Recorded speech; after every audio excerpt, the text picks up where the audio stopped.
Hello everyone, আমি তনিমার daily লাইফে তোমাদের সবাইকে স্বাগত। আজকে কি করেছি, ভোর ভোর উঠে সমস্ত আশিবাসি কাজ সেরে নিয়েছি। আর আজকে একটা জায়গায় যাওয়ার রয়েছে, তো সেই জন্য আর কি রান্নাটা খুব সকালেই বসিয়ে দিয়েছি। না হলে আমি 10:30 11টা করে রান্না বসাই দুপুরের।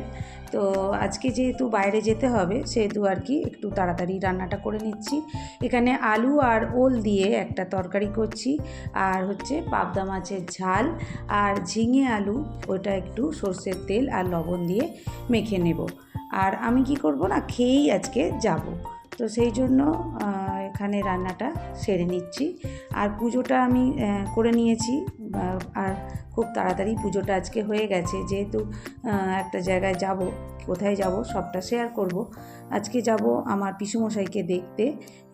আমার বড় পিসুমশাই অসুস্থ, মানে বার্ধক্যজনিত কারণে অসুস্থ। তো সে আমাদেরকে খুবই ভালোবাসতেন, তো এবার হয়তো হারাতে হবে। তো সেই জন্য আর কি মনটা খুবই খারাপ ছিল। আমি বললাম আমার হাজব্যান্ডকে যে আমি একটু দেখা করে আসি পিসুমশাইয়ের সঙ্গে। তো সেই জন্য আজকে রান্নাবান্না করে রেখে বেরিয়ে গিয়েছিলাম সকাল সকাল, মানে সকাল বলতে ওই 10টা নাগাদ বেরিয়েছিলাম। আর এই যে দেখো ট্রেনে করে যাব, আর একাই যাচ্ছি, ছেলে স্কুলে গেছে, তাড়াতাড়ি আবার চলে আসতে হবে। তো সন্তোষপুর থেকে ট্রেনে উঠলাম, উঠে আর কি ওখান থেকে আর কি 2-3টে স্টপেজ নেমে অটো করে যেতে হয়। আর এই যে বেশ গ্রামের দিকেই। আর এই দেখো কচু শাক বিক্রি করবে, তো এখান থেকে কচু শাক এই বাগান থেকে তুলে ওখানে ধুয়ে রাখছে। তো দেখো এখান থেকে গিয়েই শহরে বিক্রি হয়। আর এই যে দেখো আমার পিসুমশাইকে খাইয়ে দিচ্ছে দিদি। তো দেখে খুবই কষ্ট হচ্ছিল, কিন্তু কিছু করার নেই।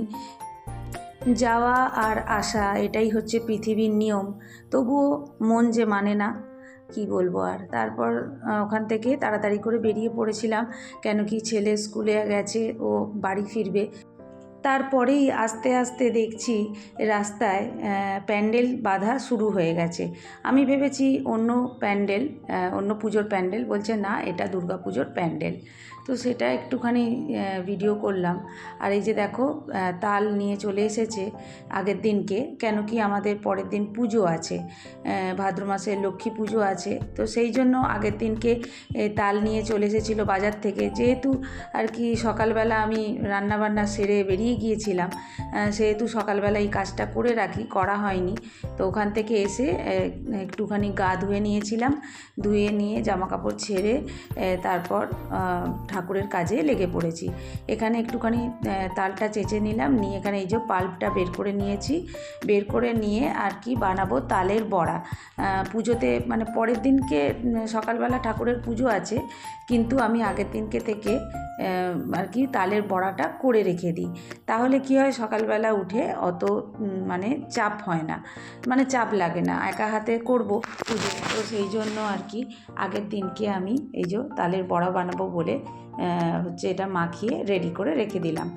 তো এটা একটু সেট হতে দেরি হবে। এবার করে নিচ্ছি বিকেলবেলার তরকারিটা। সকালবেলা তাড়াহুড়োর মধ্যে চলে গেছি বলে বিকেলের তরকারিটা করে রাখিনি, না হলে অন্য সময় কি হয় সকালেই বিকেলের তরকারি করে ফেলি। তো এই যে বিকেলের তরকারিটা করে নিচ্ছি, কুমড়ো আলু পটল দিয়ে একটা তরকারি। তো আগে কি করব না, সবাইকে সময় মতো আগে খেতে দিয়ে দেব, তারপর ধীরে সুস্থে আর কি হচ্ছে তালের বড়াগুলো বানাবো। তো এই যে দেখো এখনও একটু সেট হতে বাকি আছে, তো সেই জন্য একবার দেখলাম রেডি হয়েছে কি, তো ফের চাপা দিয়ে রেখে দিলাম। আর সেই সঙ্গে আমার রুটি করা হয়ে গেছে, আর রুটি আর তরকারি দিয়ে আমার শ্বশুরমশাই আর শাশুড়ি মাকে আগে দিয়ে দিলাম, কেন কি ওনাদের সময় মতো দিয়ে তারপর আমি ওই কাজটা করব। তো এই যে আগে ওদেরকে দিয়ে তারপর আমার হাজব্যান্ডকে বললাম তুমি এখন খাবে, বললো একটু পরে। তো বললাম ঠিক আছে, আমি ওদেরটা চাপা দিয়ে আমি চলে এসেছিলাম এই যে বড়া বানানোর জন্য। তো এই যে দেখো বড়াগুলোকে একটা একটা করে বানাচ্ছি। আর এখানে হচ্ছে ঠাকুরের জন্য বানাচ্ছি বলে ঠাকুরের আলাদা বাসনপত্র আমার থাকে, তো সেই বাসনেই আর কি ঠাকুরের রান্নাবান্না হচ্ছে।